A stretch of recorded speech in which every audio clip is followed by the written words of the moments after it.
Antes que a história comece, peço que já curta e siga o canal, pois você em breve já dormirá. Bons sonhos. Meu nome, bem, quase ninguém nunca o pronunciou com delicadeza, mas se quiser me chamar de algo, pode me chamar de Ada. É estranho pensar que alguém como eu, nascida entre raízes e rezas da costa de Luanda, acabaria onde acabei. Mas naquela noite, enquanto o mar rugia feito fera faminta, eu estava ali, com os pés descalços, joelhos afundados no sal entranhado das tábuas úmidas, e uma vida prestes a nascer nas minhas mãos. Antes disso, havia apenas o breu do porão, o cheiro espesso de suor, sangue e medo antigo que se agarrava aos pulmões como corda de enforcar. Não havia estrelas lá embaixo, só o barulho abafado das ondas batendo do lado de fora e o som surdo de correntes arrastando como se o navio inteiro tivesse alma. Uma alma doente. Mas antes de tudo isso, eu era só uma menina. E foi assim que começou. Meu pai era pescador, minha mãe, parteira. Eu cresci ouvindo dois tipos de cantos, os que vinham do mar e os que vinham do ventre. As mulheres vinham até a nossa casa de palha com dores, com esperanças, com orações no rosto. Minha mãe as recebia com ervas fervendo, panos brancos e palavras firmes. Foi com ela que aprendi a ouvir os sinais do corpo, o ranger da bacia, o suor frio no topo da testa, a respiração que fica mais curta, o choro que não é de dor, mas de entrega.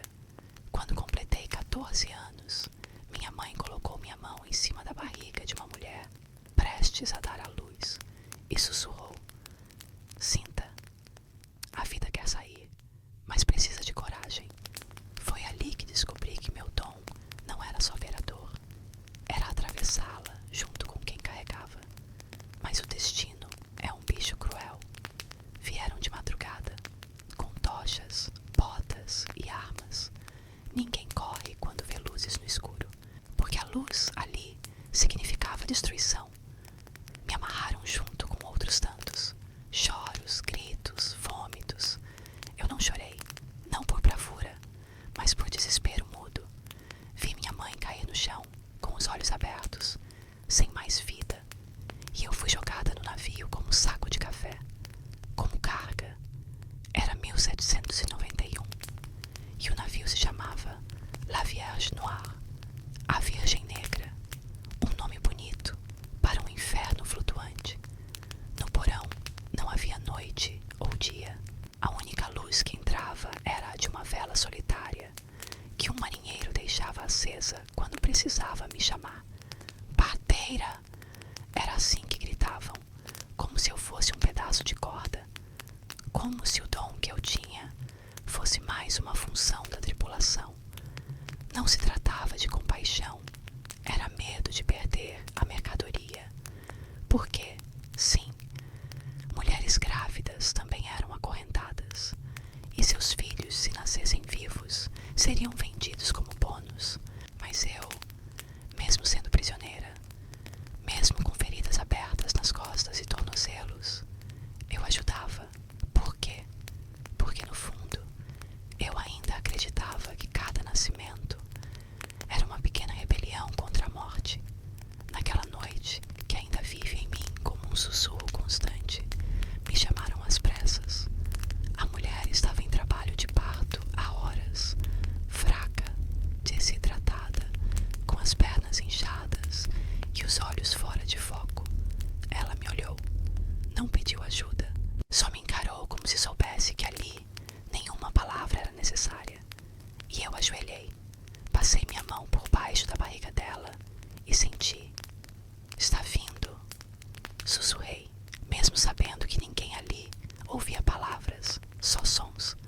As outras mulheres ao redor se encolheram, tentando dar espaço.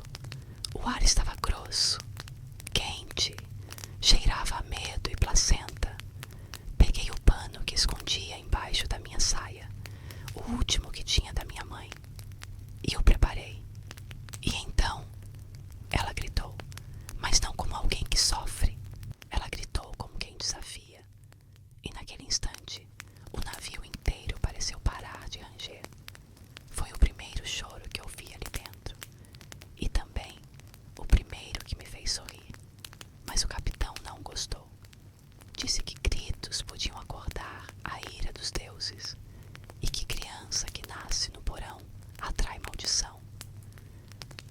próxima vez, parteira, mate no ventre.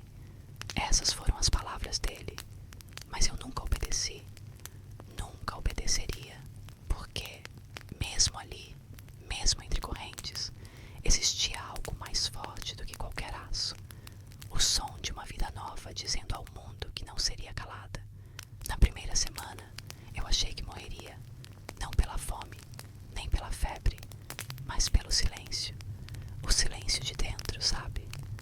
Aquele que nasce quando você percebe que o mundo em que vivia já não existe mais. Quando tudo que você amava virou lembrança. E as lembranças viraram castigo. No porão daquele navio, as correntes não serviam só para prender os corpos. Elas cantavam, sim, cantavam. Um som metálico, rítmico, hipnótico. Como se o próprio casco da embarcação sussurrasse nomes esquecidos, histórias afogadas. Eu ouvia aquelas correntes mesmo quando ninguém se movia, como se dissessem: você não é mais dona de si.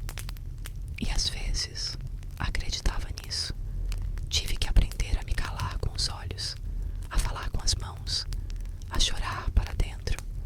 A tripulação não gostava de barulhos, só aceitavam 3 sons: o estalar dos chicotes, o bater das ondas e o tilintar das moedas. Qualquer coisa além disso era castigo.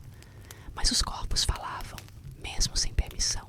Eu via nos ombros arqueados, nos olhos que evitavam olhar, nas bocas entreabertas tentando respirar em espaços mínimos. E foi ali que entendi. Mesmo quando o corpo é acorrentado, a alma procura saída. Na segunda noite, uma mulher perdeu o filho ainda no ventre. Eu havia tentado de tudo: toalhas mornas, massagens, orações ditas em segredo, sussurros de canções que minha mãe cantava. Mas o menino nasceu sem respirar.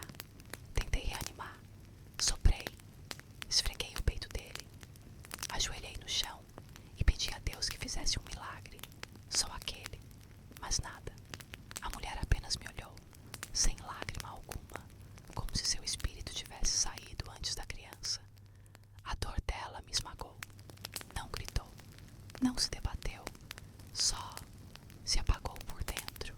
E naquele instante, entendi que o meu dom também era saber quando não havia mais nada a fazer. O capitão veio conferir. Morto? Perguntou com nojo, como se tivesse visto um peixe podre. Assenti com a cabeça. Ele deu meia volta, sem sequer olhar a mãe.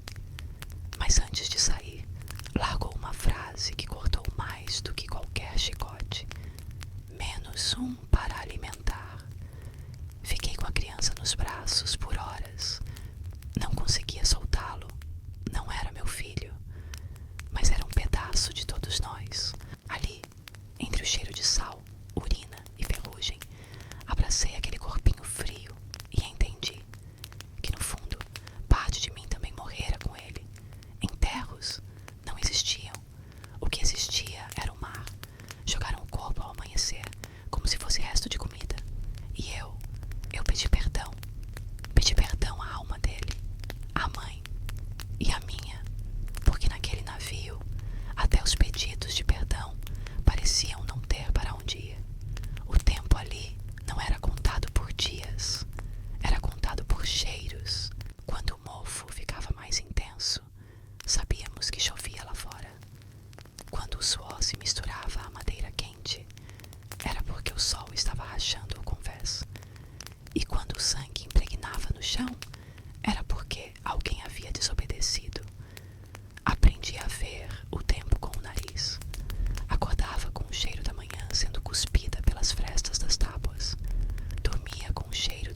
nunca ouvira um bebê nascer.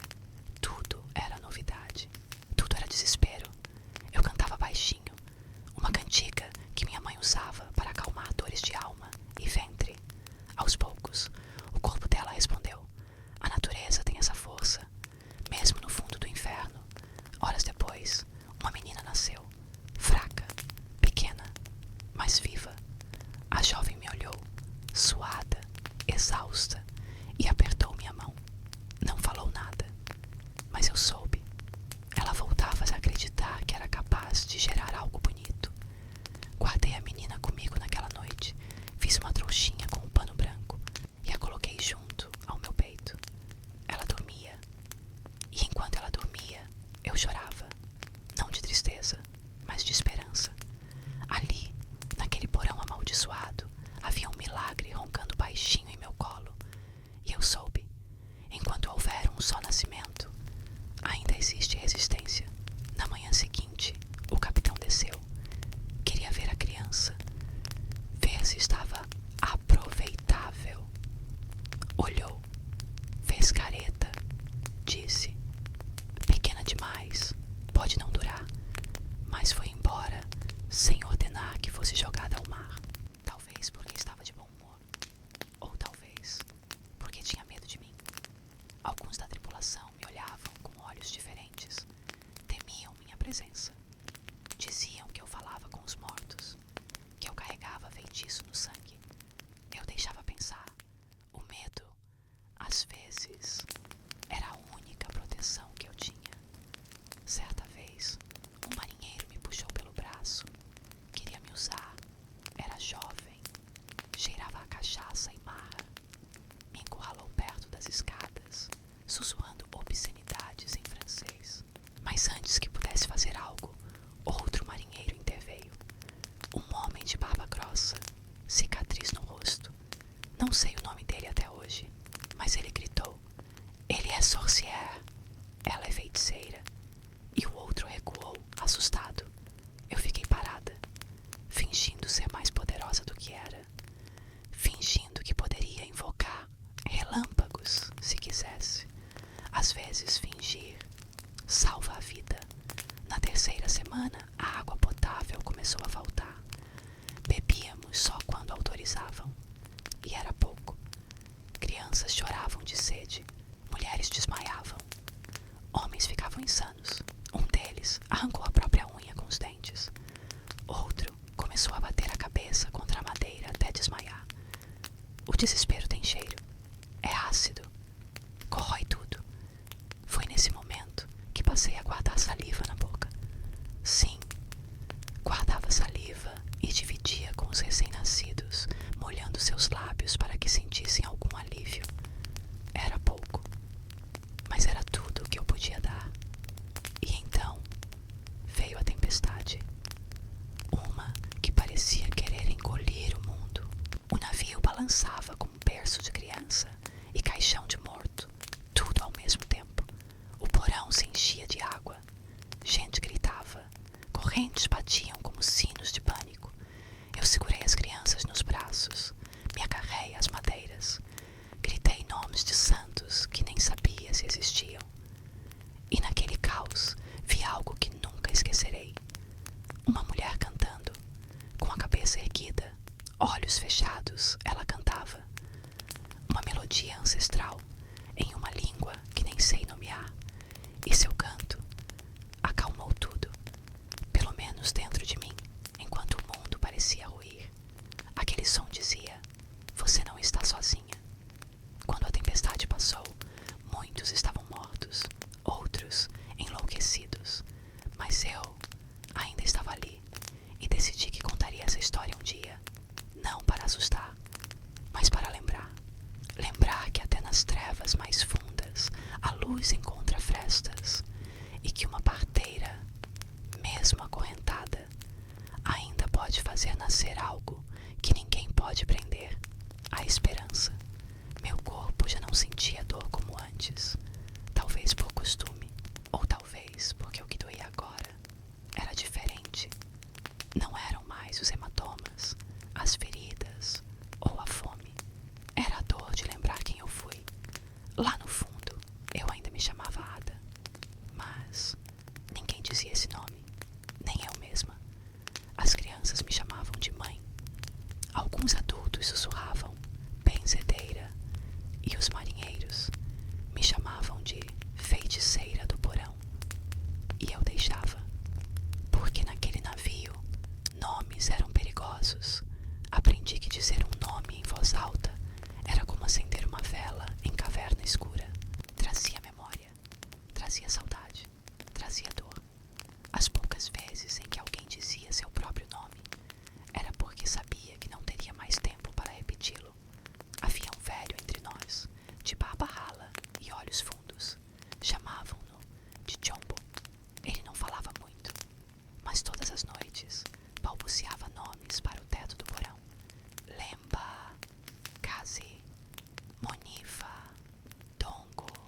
aproximei um dia, curiosa. São seus filhos? Perguntei.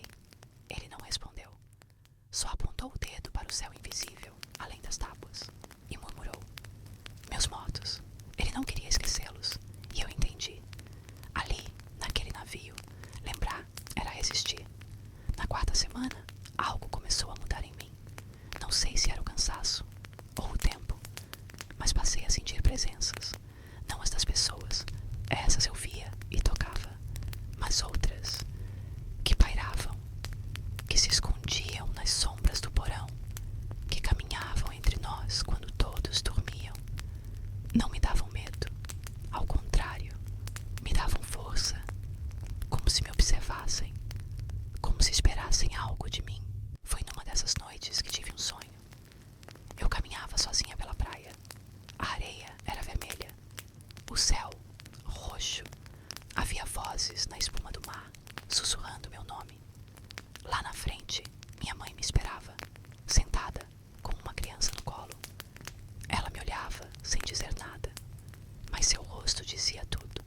Acordei chorando, com gosto de sal na boca e o coração pesado. E no mesmo instante, soube. Era hora de dar nomes aos que nasciam. Na manhã seguinte, nasceu mais uma criança. Um menino, com olhos escuros e mãos pequenas como conchas. A mãe estava fraca demais para segurar. Tive que fazer tudo sozinha. Quando ele veio ao mundo, chorando baixinho, eu encostei a testa na dele e sussurrei. Teu nome será Kalona. Era um nome que minha avó dizia. Significava espírito que navega. A mãe sorriu, mesmo sem força.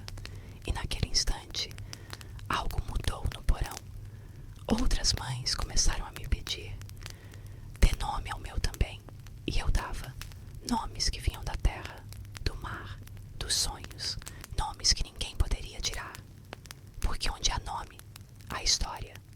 E onde há história, há raiz. Na quinta semana, o navio parou. Não sabíamos onde. Só que havia cheiro de terra. Mas não era uma parada para desembarque. Era apenas para negociar.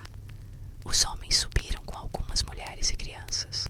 Ficamos horas em silêncio, esperando. Quando voltaram, alguns estavam chorando. Outros não voltaram. Uma mãe voltou sem seu filho. Caiu no chão, gritando tão alto que o capitão mandou amordaçá-la, mas não adiantou. O grito dela ficou no ar por dias. Acho que até o mar escutou. Naquele dia, a jovem que eu ajudei semanas antes, mãe da bebê fraca, desmaiou. Fui ver. Ela estava com febre, tremia, sangrava, infecção.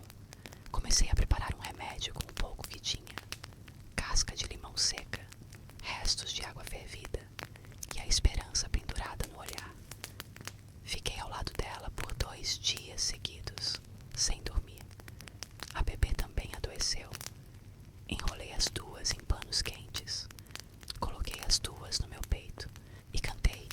Cantei como minha mãe cantava para mim quando eu estava doente. No 3º dia, a jovem abriu os olhos. Fracos, sim, mas vivos. A bebê sorriu. E eu chorei, não de cansaço, mas de alívio. Havia vencido a morte, mais uma vez. Mas a alegria naquele lugar era como brasa em vento forte. Logo vinha o balde de água fria. Um homem começou a delirar. Dizia que os fantasmas estavam puxando seu pé, que a comida era envenenada, que a água vinha do inferno. Tentamos acalmá-lo, mas ele bateu com a cabeça na madeira até sangrar. O capitão mandou retirá-lo. Ninguém mais o viu. Mas naquela noite, o porão ficou mais frio, como se ele ainda estivesse ali, sentado, sangrando, esperando. Comecei a rezar todos os dias, não por mim, mas por todos que estavam comigo. Cada oração era uma âncora no peito, uma esperança de que, se eu pedisse por eles, talvez alguém um dia pedisse por mim.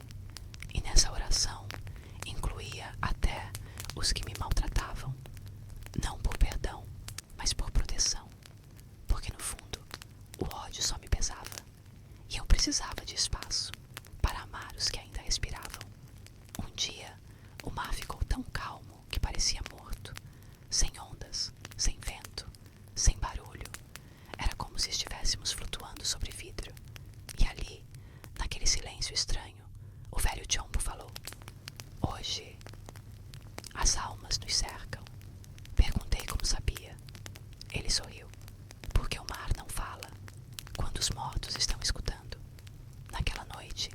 Ouvi os nomes dele de novo, um a um, como um rosário, e me juntei a ele. Caluanã, Monifa, Ada, Mãe. Cada nome era uma vela acesa. Cada nome era uma promessa de que, enquanto eu estivesse viva, eles não seriam esquecidos. Então veio o enjoo, as tonturas, a falta de ar. E foi aí que percebi. Eu também estava grávida. Foi um sussurro do próprio corpo. Primeiro veio o enjoo. Depois, os cheiros começaram a me incomodar. E eu já havia me acostumado com o odor do porão. Mas de repente, tudo parecia mais forte, mais ácido, mais insuportável. No início, achei que fosse a febre. Mas quando minhas mãos escorregaram até meu ventre e senti aquela rigidez sutil, soube, havia uma vida crescendo dentro de mim. Demorei dias para aceitar. Parte de mim quis negar, porque a pergunta que martelava minha cabeça era simples, brutal, inevitável. De quem? Não me lembrava de um toque. Não me lembrava de um homem me forçando. Não me lembrava de nada. Mas isso não significava que não tinha acontecido. Eu dormia pouco. Vivia entre desmaios e vigílias, entre nascimentos e mortes, entre gritos e silêncios. Talvez tenha sido numa daquelas noites em que minha alma se ausentou para suportar o corpo. Talvez tenha sido alguém que sabia exatamente como calar uma lembrança antes mesmo dela nascer. E então eu percebi. A única certeza era que eu não escolhera aquele filho. E ainda assim, ele estava em mim. A primeira reação foi o medo. Eu sabia o destino dos corpos fracos naquele navio. E um corpo grávido era mais lento, mais vulnerável. Mas depois veio algo pior que o medo. A culpa. Como poderia eu, que tantas vezes segurei as mãos de outras mulheres em trabalho de parto, agora desejar que o meu próprio filho não existisse? E foi essa culpa que me corroeu. Porque o que crescia dentro de mim não era só um bebê. Era um símbolo, um lembrete, uma maldição talvez. E também uma possibilidade. Eu não contei a ninguém. Pelo menos não nos primeiros dias. Cobria minha barriga com panos, mastigava folhas secas para conter o enjoo e trabalhava como antes. Até que Chombo me olhou numa manhã abafada e disse: "A mãe virou casa." Foi tudo que falou. Não perguntou, não julgou, apenas afirmou. E foi naquele instante que me senti vista. Pela primeira vez, desde que desconfiei, senti que alguém sabia e ainda me olhava com ternura. A partir dali, outras mulheres começaram a se aproximar mais de mim. Cuidavam de mim como eu cuidava delas. Uma dividia a água, outra trocava o pano que eu usava como travesseiro. Uma terceira passava a mão na minha testa enquanto eu vomitava em silêncio. E assim, formou-se uma espécie de círculo invisível ao meu redor. Mesmo sem palavras, sabiam e cuidavam. E isso me salvou. Não do sofrimento, mas da solidão. O tempo seguia seu ritmo insano. Gente morria, gente nascia. O mar às vezes rugia, às vezes sussurrava. Mas em mim havia uma batida constante. Não era o coração, era algo mais profundo. Uma vibração que vinha de dentro da carne, como um tambor ancestral, lembrando: você ainda está viva. Na sexta semana, o capitão anunciou uma mudança de rota. Ouvi pela fresta da escotilha que um porto havia sido fechado. Teríamos que seguir até outro ponto. Isso significava mais semanas no mar, mais fome, mais sede, mais chance de naufrágio, mais tempo para o meu filho crescer, onde não deveria. E então tomei uma decisão. Naquela noite, esperei todos dormirem. Peguei um anzol enferrujado que um dos marinheiros deixara cair perto do porão e sentei. Minha mão tremia, mas meus olhos estavam calmos. Encostei a ponta do anzol na pele da barriga, não com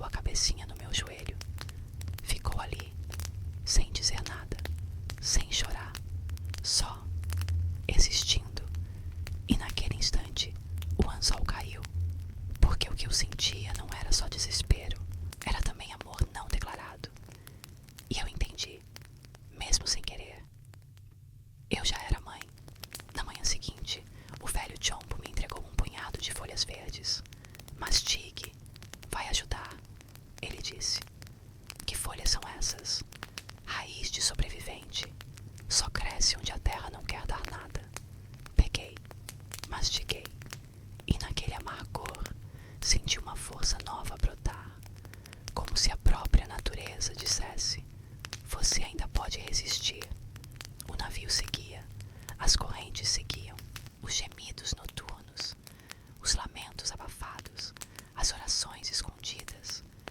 Tudo seguia, mas em mim algo diferente estava nascendo. Não era só o bebê, era uma nova versão de mim mesma, mais dura, mais leve, mais perigosa talvez, porque uma mulher que sofre pode ser dobrada, mas uma mulher que aceita o que sente, essa não se quebra fácil. Comecei a falar com meu filho, não em voz alta, mas em pensamento. Dizia: você não é culpado. Se sobreviver, será minha vitória. E se não sobreviver, ainda assim te amei como pude. Essas palavras me faziam dormir e sonhar. Sonhos esquisitos, simbólicos, com rios que corriam para cima, com mães de olhos de estrela e tambores batendo no fundo do mar. Um deles me marcou. Sonhei que estava parindo, mas o bebê não saía. Então minha mãe apareceu, colocou a mão na minha barriga e disse: ele não sai, porque ainda falta você nascer também. Acordei tremendo e entendi. Meu parto seria duplo, eu e ele, nascendo de um mundo morto. Na 8ª semana, ouvi rumores. O navio se aproximava da terra. Alguns da tripulação começaram a organizar os produtos. Era assim que nos chamavam. Os mais velhos vão primeiro. Os mais fracos serão escondidos. Os bebês talvez fiquem no navio. Essas frases corriam como veneno no ar. E me perguntei: o que fariam com o meu filho? E mais, se me separassem dele, eu suportaria? A resposta veio rápida: não. Foi então que tracei um plano. Se desembarcássemos, eu fugiria. Não sabia como, nem para onde, nem quando, mas teria que acontecer. Não por heroísmo, mas por instinto, por aquele fio invisível que liga mães aos filhos e diz: corre. Comecei a observar tudo com olhos de águia. As trocas da guarda, os horários em que os marinheiros desciam ao porão, o barulho das correntes, o humor do capitão. Fiz mapas mentais, treinei os pés para correr, mesmo inchados. Ajustei panos, organizei trapos, disfarcei a barriga o quanto pude, mas já era visível. Até que um marinheiro me chamou de lado. Vai nascer logo, não? Talvez. Respondi sem emoção. Pois saiba, se nascer no cais, é lucro. Mas se nascer antes, bem, ninguém garante que fique. Ele sorriu. E aquele sorriso me fez vomitar. De nojo, de raiva, de medo. Naquela noite, me encostei na parede do porão. Respirei fundo e falei com Deus. Não o Deus dos brancos, não o Deus dos chicotes, mas o Deus das mulheres. O Deus das que aguentam mais do que deviam.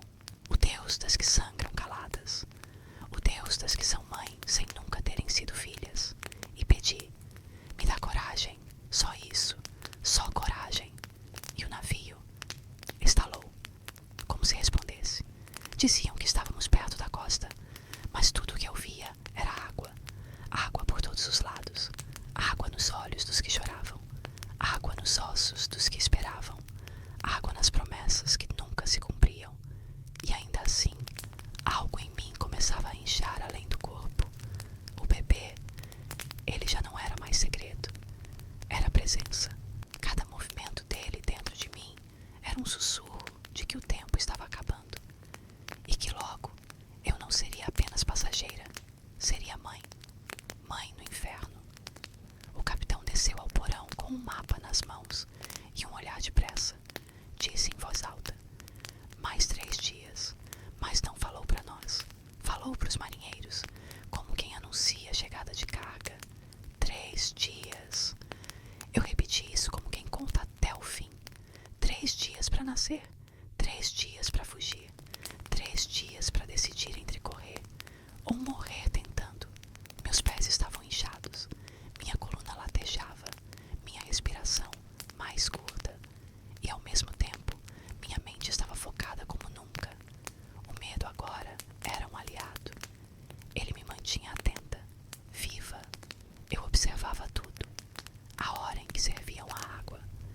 direção do vento que entrava pelas frestas. O lado do navio, onde o barulho das correntes era mais alto. Tudo virava pista. Tudo podia ser sinal.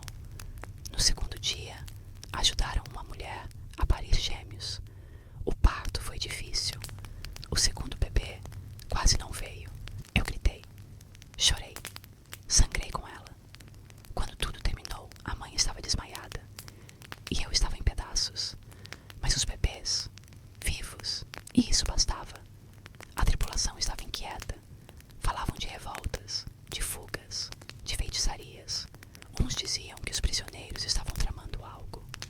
Outros diziam que era só superstição. E nesse caos de vozes e suspeitas, eu era um fantasma. Passava despercebida por uns, temida por outros. E isso era vantagem. Naquela noite, sonhei de novo. Sonhei que o navio estava virado ao contrário, o céu dentro da água, e nós caminhando de cabeça para baixo. Mas eu segurava meu filho, e ele ria. Ria como quem nunca soube o que era dor. Acordei com lágrimas secas no rosto, e o primeiro pensamento foi: preciso fugir com ele. No terceiro dia, amanheceu com neblina. Marinheiros subindo, gritos trocados, vozes abafadas. Um deles desceu correndo. Preparem todos, terra à vista. As correntes começaram a ser puxadas, os corpos alinhados, os olhos abaixados.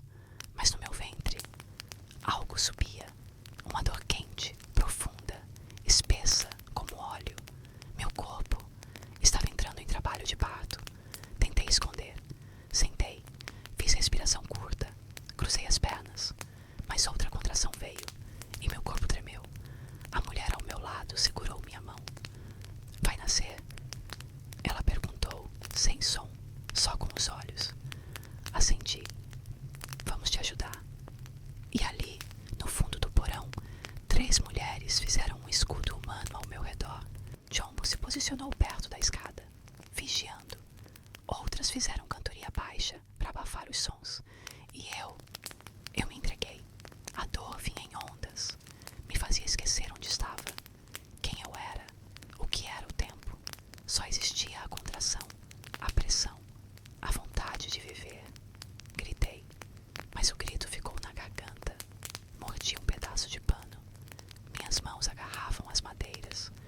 Meus olhos viam apenas o rosto da minha mãe, sorrindo na lembrança. Vai nascer, disse uma das mulheres. Está coroando, disse outra. E eu empurrei, com tudo que me restava. Não havia luz, não havia colchão, não havia toalhas limpas, mas havia presença, havia irmandade, havia o instinto das que sabem, mesmo sem aprender. Havia o dom ancestral da parteira, que agora paria. E então, nasceu um menino, fraco, pequeno, mas com o choro mais teimoso que já ouvi. Chorava como quem já nasceu revoltado, e naquele som, meu mundo se refez. Eu não chorei. Fiquei em silêncio.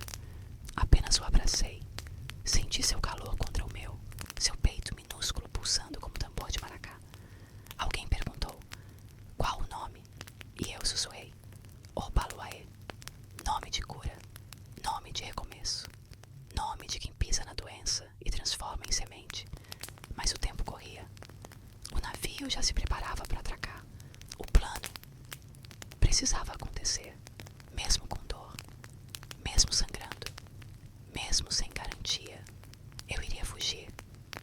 As mulheres fizeram uma trouxa com panos, enfaixaram minha barriga. Segurei o Opaluaê no colo. Jumbo se aproximou. Quando o alarme soar, siga a fumaça. Que fumaça? A que vou acender? Ele me entregou um pequeno objeto, escondido num pedaço de pano. Era uma brasa, guardada havia dias. Vai saber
seu sobrinho, e assim passamos despercebidos.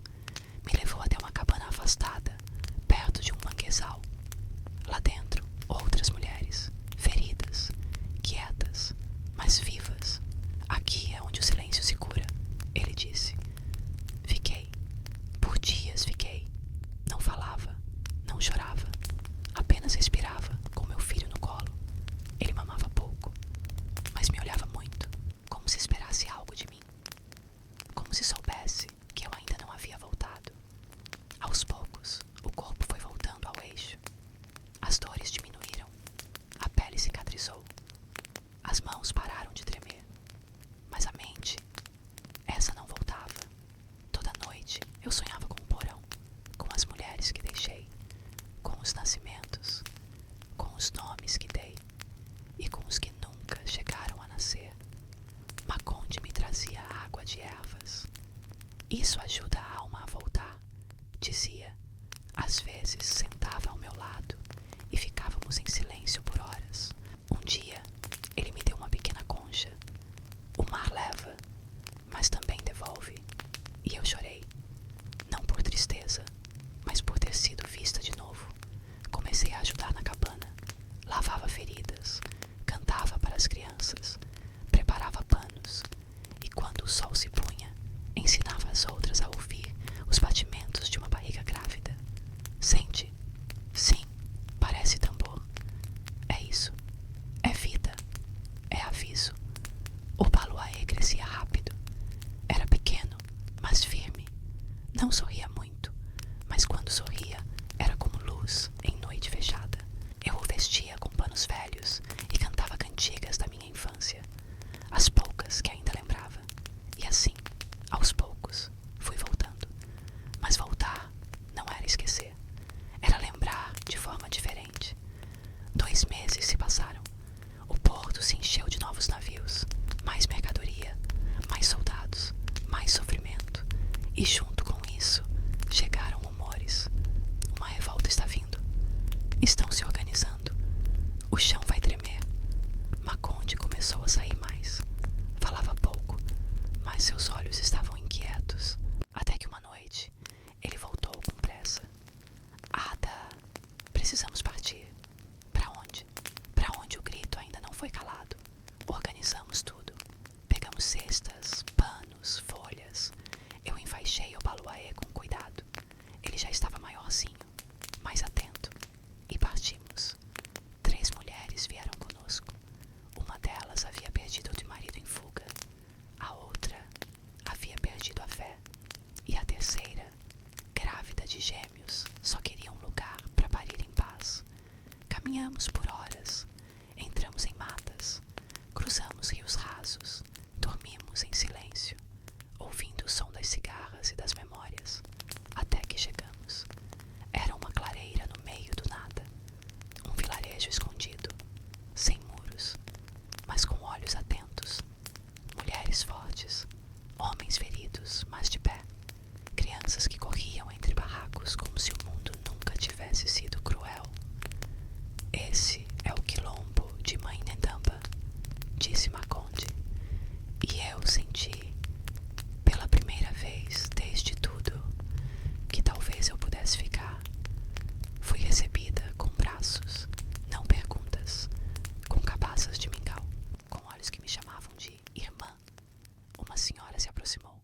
Eu sorria, mas por dentro ainda havia cinzas. E eu sabia, minha história não era exceção. Era apenas uma entre centenas que o mar tentou esconder. Certo dia, ao olhar para o horizonte, vi um navio ao longe. Meu coração parou. Por um segundo, senti o cheiro do porão, o som das correntes, o gosto do medo. Mas então, ouvi o riso de Obaluaê atrás de mim. E lembrei, agora eu sou terra, e a terra não se curva. Foi no quilombo que eu conheci o silêncio verdadeiro, não aquele silêncio de porão, carregado de medo e morte, mas o silêncio da mata ao amanhecer, quando até os pássaros parecem ouvir com respeito. Era outro tipo de mundo, não melhor, não mais fácil, mas nosso. Ali, cada galho quebrado era aviso, cada raiz era caminho, cada mulher era parede viva contra o esquecimento. Eu já não era só Ada, era Ada de fogo, a que pariu em fuga, a que fez do próprio ventre um abrigo. Mas dentro de mim, a dor ainda plantava raízes. Certa noite, acordei com suor frio. Sonhei que o porão voltava, que eu estava deitada entre os gritos, e os gritos vinham de dentro de mim. Levantei, saí da oca. A lua estava cheia, branca como algodão lavado. Sentei perto da fogueira apagada, e ali chorei, sem som, até sentir um toque pequeno no ombro. Era Obaluaê. Já andava, falava pouco, mas entendia tudo com os olhos. Ele encostou a cabeça no meu colo e ficou ali, calado, firme, presente. E eu soube, a parte de mim que nunca voltou. Não precisava voltar, porque agora outra parte tinha nascido em seu lugar. Os dias no quilombo eram simples, mas cheios. Tínhamos que plantar, vigiar, ensinar, curar. Cada pessoa tinha sua função. E a minha voltou a ser o que sempre foi: ajudar a nascer. Eu ensinava meninas a sentir os batimentos, a medir com as mãos, a ouvir os sussurros do corpo da mulher. O corpo fala, eu dizia. E se vocês ouvirem, ele guia. Numa dessas aulas, uma menina perguntou: e quando a mulher não quer parir? Demorei para responder, mas olhei bem fundo nos olhos dela e disse: a gente não força a flor a abrir. A gente espera o sol certo e reza para que o tempo não falhe. Ela assentiu e guardou aquilo. Obaluaê crescia com passos leves, sempre observando, sempre perto. As outras crianças o respeitavam. Diziam que ele via coisas que não estavam ali. Uma vez, ele me disse: mamãe, tem gente dentro da mata que brilha. Quem? Não sei, mas eles não machucam. Sorri, porque no fundo eu também sentia essas presenças, como se os que se foram ainda nos rondassem, como vento quente antes da chuva. Numa tarde, uma mulher chegou carregada por 2 homens. Estava quase sem vida. Rosto pálido, boca seca, ventre inchado.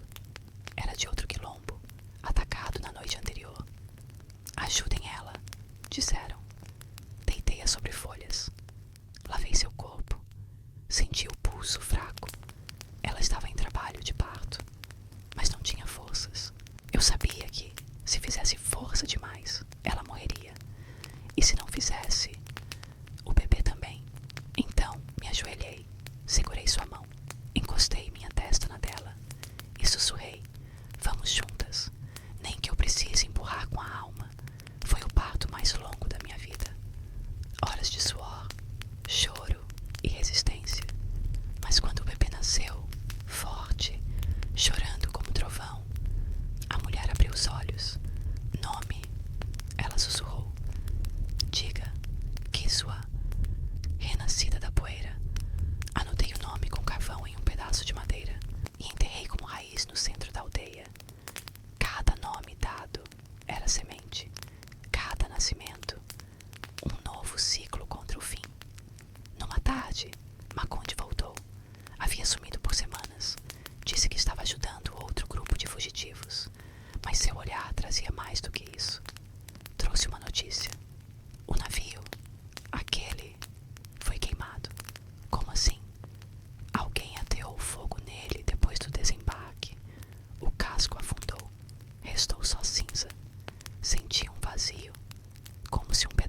destroços, mas também de reconstrução.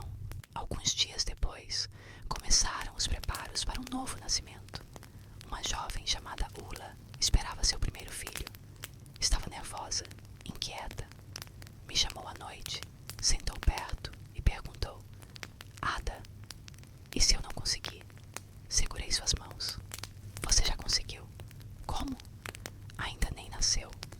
Porque você chegou até aqui. E isso já é milagre o bastante. Ela chorou. E eu chorei com ela. Quando o bebê nasceu, Ula me abraçou por horas. Não dizia nada. Apenas chorava.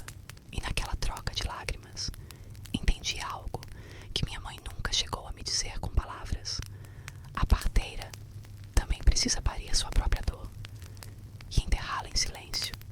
As noites no quilombo ficavam cada vez mais cheias de histórias. Cada fogueira era uma roda, cada roda um altar, cada pessoa um livro aberto. E eu comecei a contar, não só os nascimentos, mas os lutos, os nomes, as sensações. Passei a narrar cada parto como um conto, não para entreter, mas para honrar. E todos ouviam. Alguns choravam, outros sorriam, e alguns dormiam escutando, como se minhas palavras fossem cordão umbilical entre os que foram e os que chegaram. Certa noite, o Baluai acordou assustado. Mamãe, o navio voltou. Que navio, meu filho? O do escuro. Ele tá aqui, no céu. Olhei pro céu. Estrelas, só estrelas. Mas dentro de mim, soube. Alguns traumas voltam como constelações. Brilham à noite, mas só machucam se a gente esquecer que são só lembrança. Naquela noite, escrevi os nomes de todos os bebês que ajudei a nascer, com carvão, em folhas de bananeira, e escondi numa cabaça enterrada perto da nascente. Cada nome, um tambor, cada letra, uma batida do meu peito dizendo: eu lembro, porque esquecer seria morrer de novo. Havia uma mulher no quilombo que nunca falava. Chamava-se Sena. Seus olhos eram fundos como poço velho e seus passos leves como sombra. Ela observava tudo, o tempo inteiro.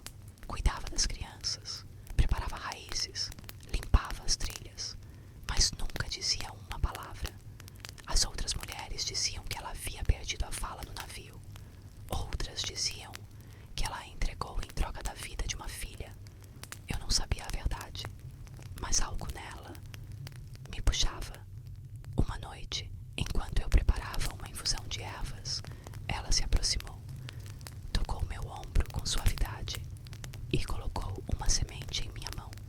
Era preta, redonda, polida como pedra. Me olhou e apontou para minha boca, depois para o peito. Não falou, mas eu entendi. Guarde isso onde guardam as palavras que ninguém ouve. Passei dias pensando naquilo, na semente, no silêncio, na voz que anda com os pés descalços. E então percebi, eu também carregava vários silêncios, silêncios que ninguém via, silêncios que moravam entre minhas costelas. A dor de ver mulheres parirem em escuridão, o desespero de não lembrar como engravidei, a lembrança dos olhos da minha mãe antes de cair no chão. Tudo isso eram vozes que eu nunca tinha soltado. Certa manhã, o Baluaê acordou com febre. Não era comum. Ele era forte. Brincava, comia, corria como um rio novo. Mas naquele dia, ficou quieto. Seus olhos brilhavam demais. Sua pele ardia. Senti o peito apertar, como se alguém me puxasse por dentro. Preparei folhas. Banhei-o com água morna. Cantei, mas nada adiantava. O quilombo se reuniu. As mulheres ficaram em volta. Ula trouxe panos. Maconde foi buscar raízes na mata. E Sena se ajoelhou ao lado da rede. Colocou a mão no peito de Obaluaê e fechou os olhos. Ficou ali por longos minutos. Depois se levantou. Foi até a fogueira. Queimou folhas. Soprou fumaça ao redor do menino. E então, pela primeira vez, falou: ele não vai morrer.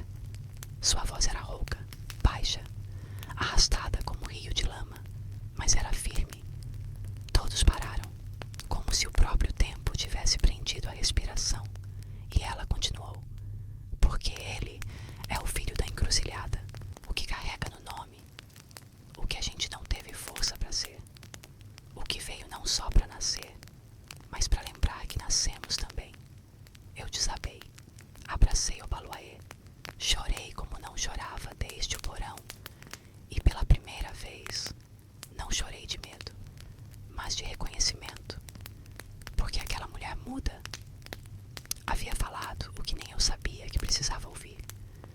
A febre passou, devagar. No terceiro dia, ele abriu os olhos, sorriu fraco e apontou para a cena. Fada. Ela sorriu também e voltou ao seu silêncio. Mas agora, seu silêncio tinha voz. Aquela semana mudou tudo. No quilombo começaram a chegar novas mulheres, algumas fugidas, outras libertas, algumas ainda com marcas de grilhões nos pulsos. Cada uma trazia um pedaço da história que o mundo tentou apagar. Uma delas, chamada Zinha, contou que seu filho havia sido vendido logo após o parto. Ela passou 3 anos fingindo submissão, cozinhando para senhores, até encontrar uma brecha e escapar. Eu fugi com as mãos vazias, ela disse, mas com o útero cheio de nome.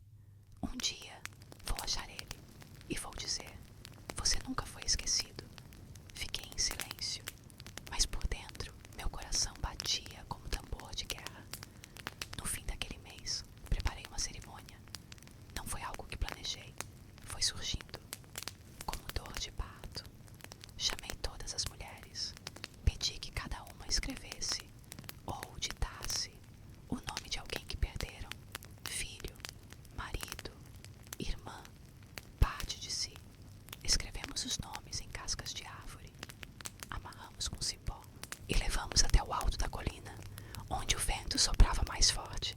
Ali queimamos tudo, mas antes cantamos uma melodia simples, repetitiva, feita para subir com a fumaça. E naquela fumaça senti o cheiro da minha mãe, do velho Jumbo, das mulheres do porão, e sussurrei, vocês nasceram de novo. Na volta, o Baluaê segurou minha mão. Você tá feliz, mamãe? Tô. Por quê? Porque hoje eu também nasci. Naquela noite, escrevi um novo nome. Não o de uma criança, mas o meu, Ada de Fogo, filha do mar que queimou. E enterrei junto às sementes que Sena me deu. Como se dissesse, agora meu nome também é raiz. O quilombo seguiu, a vida seguiu. Partos vieram, gêmeos, trigêmeos, bebês que não resistiram, bebês que choraram forte. Cada nascimento, um desafio, mas também um aviso. Ainda estamos aqui. Comecei a ensinar não só as técnicas, mas os rituais, os cantos, os toques de consolo, as pausas. Expliquei que partejar não é só trazer alguém ao mundo, é receber um espírito cansado e dar a ele um corpo com coragem. E as meninas aprendiam. Ula agora me ajudava. Sinha também. Até Sena, em seu silêncio, passou a orientar com gestos. E eu soube, quando eu partir, haverá outras vozes, outras mãos, outras sementes. Certa manhã, o Baluaê me chamou.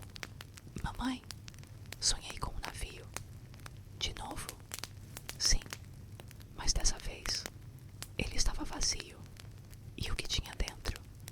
Luz, muita luz. Fiquei sem palavras. Abracei ele com força, porque entendi. A luz agora mora onde antes só havia escuridão.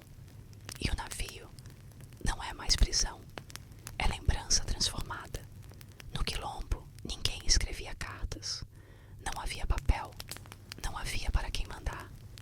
Não havia garantias de que alguém do outro lado do mundo ainda estivesse vivo para ler. Mas escrevíamos mesmo assim, nas folhas das bananeiras, no barro das paredes, no próprio corpo, com cicatrizes que contavam as frases mais duras, sem precisar de tinta. Eu comecei a escrever com carvão, palavras curtas, diretas, como quem tenta capturar um vento dentro de uma garrafa. Escrevia à noite, enquanto o Baluaê dormia, e escrevia para mim, querida Ada do porão, eu sou você no futuro, e você não morreu. Querida mãe, eu dei o nome da senhora a uma menina que nasceu hoje. Ela chorou baixinho e tinha seus olhos. Querido filho que não nasceu, eu ainda penso em você. Essas palavras eu enterrava depois, ou jogava precisava era apenas tirar de dentro, como dores que não têm forma, mas ocupam espaço demais. Uma tarde, Senna me trouxe uma raiz grossa. Para que serve isso? Perguntei. Ela pegou minha mão, apertou meus pulsos e desenhou uma espiral na terra. Entendi. A raiz era para quando o passado resolvesse crescer demais dentro de mim. Fiz um chá, bebi sozinha e dormi como não dormia há anos. Sonhei com um porão outra vez, mas dessa vez ele estava vazio, sem correntes, sem cheiro de morte, sem lamentos, apenas silêncio e uma criança andando descalça no escuro. Era o Baluaê. Ele parou, olhou para mim e disse: aqui não dói mais. Acordei com a alma leve, como se o próprio sonho tivesse me dado permissão para respirar sem culpa. Na manhã seguinte, recebi uma visita inesperada. Um homem, velho, alto, com marcas de chicote nas costas. Caminhava devagar, mas tinha olhos que ardiam como brasa. Chamava-se Kalua. Viera de outro quilombo. Disse que ouviu falar de mim, da parteira de fogo, da mulher que renascia onde ninguém queria plantar. Preciso de ajuda, ele disse. O que houve? Minha filha me está parindo, mas não há quem saiba que há. Preparei minha bolsa com panos, raízes, água. Coloquei o Baluaê às costas e fui. A aldeia de Kalua era menor, mais pobre, mais escondida. As pessoas nos olhavam com curiosidade. A mulher em trabalho de parto se chamava Luna. Estava há 2 dias com dores, mas nada evoluía. Toquei seu ventre, ouvi os batimentos, senti a tensão nas pernas e percebi. Ela estava com medo demais para parir. Sentei ao lado dela. Você sabe quem eu sou? Ela balançou a cabeça. Então ouve. Eu pari dentro de um navio em chamas, com soldados gritando, com cheiro de morte, com correntes no chão. Ela me olhou. Seus olhos se abriram mais do que a boca. E você? Tem tudo. Tem mata, tem céu, tem mulher em volta. Você pode parir. Você vai parir. E ela pariu, na água do rio, com os pés fincados no chão, com as mãos agarradas a uma árvore. Um menino, forte, calado, olhar intenso. Kalua chorou e me abraçou como se eu fosse irmã de sangue. Como posso te pagar? Já pagou, respondi. Me deixou lembrar porque eu faço o que faço. Voltei pro quilombo com outro coração, mais firme, mais calmo. Senna me esperava com um prato de raízes cozidas. O Baluaê correu até ela e entregou um pedaço de madeira que esculpira com a ajuda de Maconde. Era um barquinho, simples, torto, mas belo. Ela pegou, encostou na testa e sorriu. Nos dias que seguiram, os ventos mudaram, literalmente. A mata ficou mais densa, o ar mais seco, os animais mais inquietos. Maconde nos reuniu. Estão vindo. Quem? Soldados, capangas, exploradores, não sei, mas virão. O quilombo se preparou. Fechamos trilhas, escondemos crianças, cavamos buracos, molhamos folhas para não haver rastros. E naquela tensão, me perguntei: será que vou perder tudo outra vez? Numa madrugada, os sons chegaram. Galhos quebrando, vozes abafadas, passos pesados. Mas não nos encontraram, porque já havíamos partido. Fomos para o alto da serra, carregando cestos, filhos nas costas, silêncio nos pés. 3 dias escondidos, sem fogo, sem música, sem dormir direito, mas juntos. No 4º dia, Maconde voltou da trilha. Eles foram embora. Descemos em silêncio, devagar, como quem retorna de um luto. E quando cheguei à minha oca, encontrei intacto o colar de sementes que minha mãe me dera quando eu era menina. Sorrimos. Não vencemos por força, mas por memória, porque sabíamos onde esconder nossos corpos e onde guardar nossas histórias. Naquela noite, fizemos festa,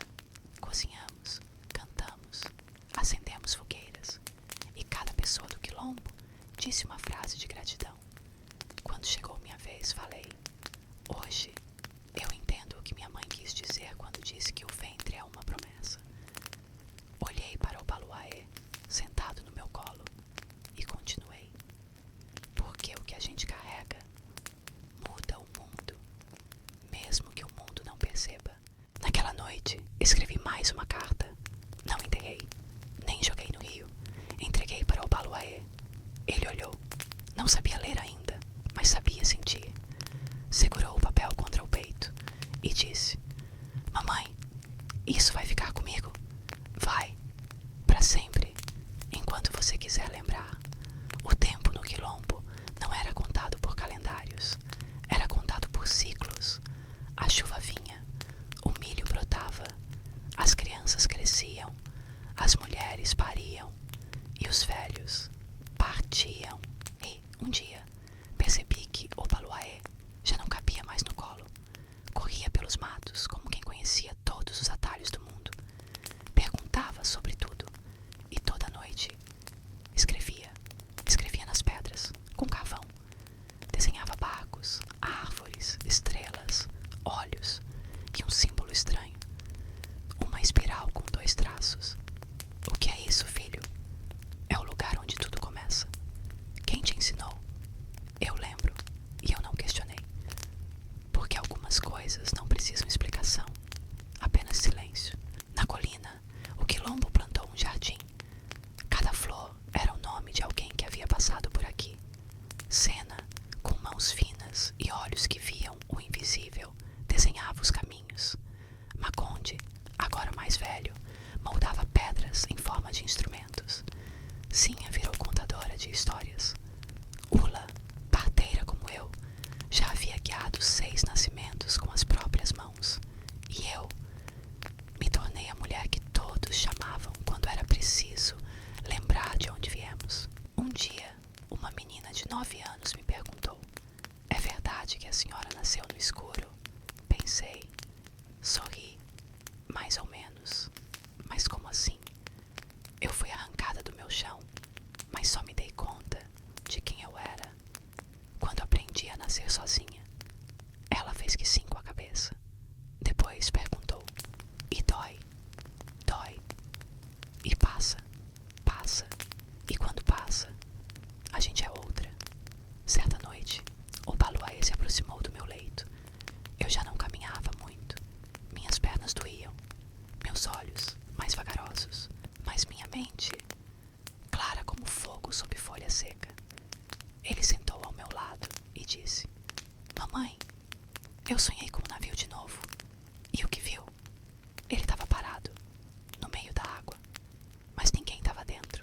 Só você, de pé, sorrindo, com um pano branco nas mãos. E o que eu fazia? Esperava. Esperava o quê? O último nome. Eu fechei os olhos, respirei fundo e entendi tudo. No dia seguinte, pedi que me levassem até a colina, onde o jardim florescia. Ula me apoiou. Sinha trouxe água. Sena, um pano limpo. Me sentei em frente às pedras e comecei a falar. Falei o nome de cada criança que ajudei a nascer, cada mulher que vi resistir, cada homem que caiu tentando voltar para casa, cada voz que ouvi no escuro do porão. O Baluaê anotava tudo, como se escrevesse no próprio osso. Quando terminei, o silêncio caiu sobre o lugar, mas era um silêncio cheio de som, como o do mar antes de engolir o céu. Então, pedi que me deixassem sozinha. Aos poucos, todos se afastaram. Fiquei ali, com os olhos fechados e o coração leve. E quando o vento soprou, falei o último nome, aquele que guardei todos esses anos, aquele que me doeu mais que todos, aquele que nasceu morto. Kiala, o nome do meu primeiro filho,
Dizem que o céu ficou vermelho naquele entardecer. Dizem que as crianças dormiram sem medo, que a mata ficou em silêncio por 3 dias.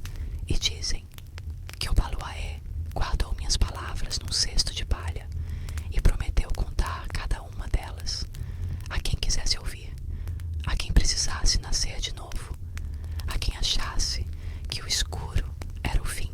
Hoje, talvez você esteja aí, deitado, tentando dormir. Talvez tenha cruzado oceanos dentro da sua cabeça. Talvez carregue nomes que nunca disse, ou silêncios que nunca perdoou. Mas escuta bem o que vou te dizer. Mesmo nos lugares mais escuros, alguém ainda respira por você. Alguém ainda acredita que você merece nascer de novo. E se um dia você esquecer de quem é, procure uma flor sem nome. Ali estarei, esperando e sussurrando. Aqui não dói mais.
Antes que a história comece, peço que já curta e siga o canal, pois você em breve já dormirá.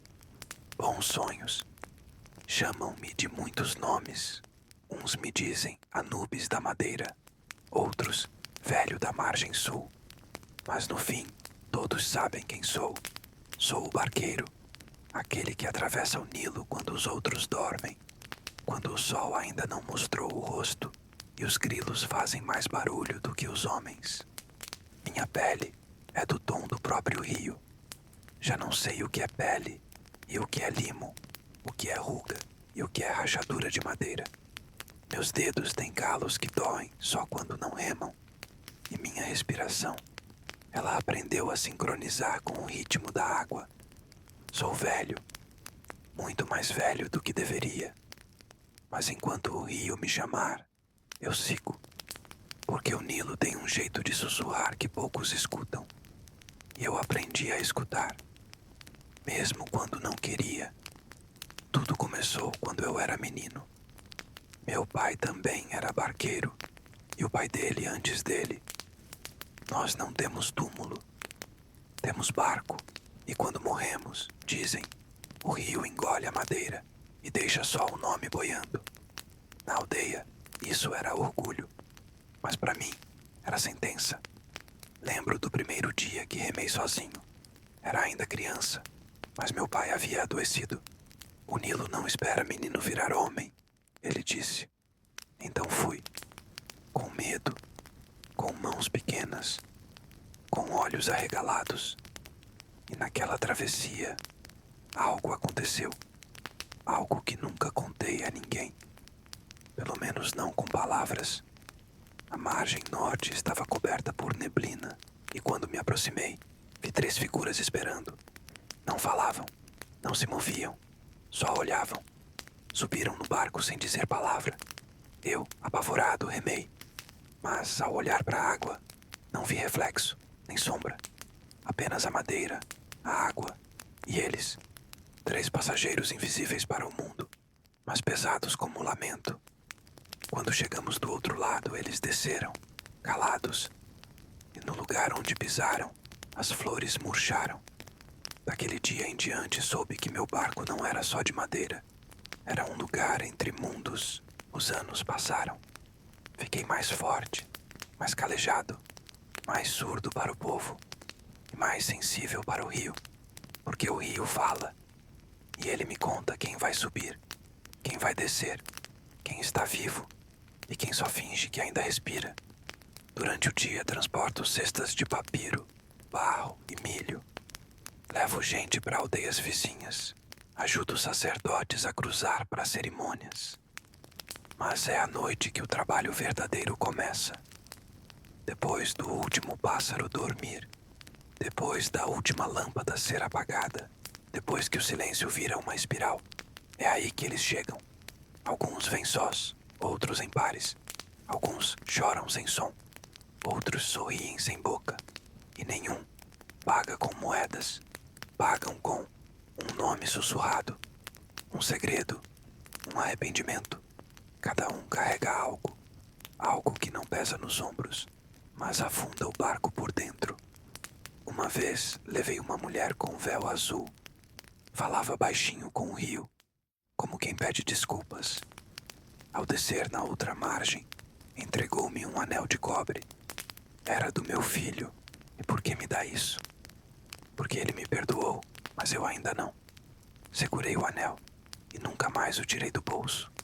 Hoje ele pesa mais que ouro, porque ali carrego a dor que não me pertence, mas que me foi confiada. Outra vez veio um homem sem olhos, só órbitas vazias, mas me encarava com mais intensidade que qualquer outro. Sentou-se na beirada do barco, não falou, não moveu os lábios, mas dentro da minha cabeça ouvi uma frase. A visão é um castigo quando não se quer lembrar. E nesse dia, tirei minha vela dos olhos, remando com olhos fechados até o fim da travessia. Desde então, costumo guiar o barco mais com o ouvido do que com a vista. Às vezes me perguntam, como sabe quem é espírito e quem é vivo? E eu respondo, os vivos falam demais. Os mortos esperam. Já vi muito. Corpos que desapareceram na névoa. Rostos que mudaram no meio do trajeto. Passageiros que se foram e deixaram atrás de si o cheiro de incenso molhado.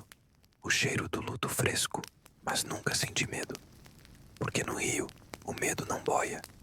Ele afunda. E eu aprendi a flutuar. Eu sei que um dia também serei passageiro. E que outro tomará meu lugar. Talvez um menino da aldeia. Talvez ninguém. Talvez o barco afunde comigo. Mas enquanto o sol nascer atrás das palmeiras e o Nilo escorrer como lágrima de deuses esquecidos, eu estarei aqui, no escuro, no silêncio, com o remo entre as mãos e o coração cheio de nomes que nunca foram ditos em voz alta. Uma vez me perguntaram se o rio tem fim. Respondi, tem, mas não como você imagina. Então, como é? O fim do rio não é terra. É lembrança, porque todo o espírito que eu levei deixou algo, uma prece, um eco, um olhar. E quando meu barco estiver vazio pela última vez, o Nilo vai dizer meu nome. E quem escutar vai saber que a travessia continua, mesmo sem mim. Era noite de vento parado, o tipo de noite onde o rio parece estar, escutando. Nem um mosquito, nem um sussurro de palmeira, nem os sapos ousavam cantar. O Nilo respirava fundo, como se aguardasse algo. E eu sentia no casco do barco, no nó dos dedos, na língua seca mesmo, sem sede. Alguém viria, mas não era um alguém qualquer. A margem sul tremia em silêncio, não de terremoto, mas de presença. E então surgiu ele, alto, roupas comuns, pés descalços. Caminhava como os vivos, mas sem deixar pegadas no barro.